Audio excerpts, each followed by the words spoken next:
को संभाव से मुझ में ओतप्रोत देखना और संतों को मुझसे भी अधिक करके मानना। 8वीं विभक्ति है, जो कुछ मिल जाए उसी में संतोष करना, स्वप्न में भी पराये दोषों को ना देखना।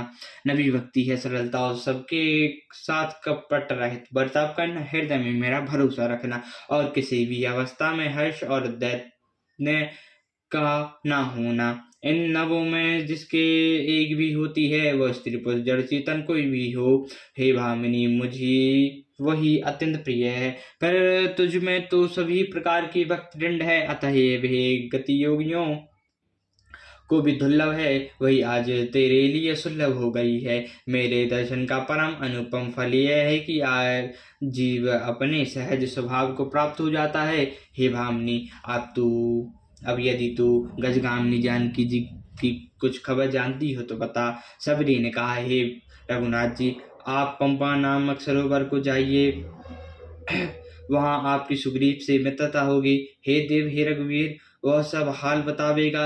हे धीर बुद्धि, आप सब जानते हुए भी मुझसे पूछ रहे हैं। बार बार प्रभु के चरणों में सिर नवाकर प्रेम सहित उसने सब कथा सुनाई। कहीं कथा सकल बिलो, कहीं हर हई मुख है तय पंकज पद धर है, तरे तजई जुक पावक दही, हरि पद लीन वही नहीं फेरे।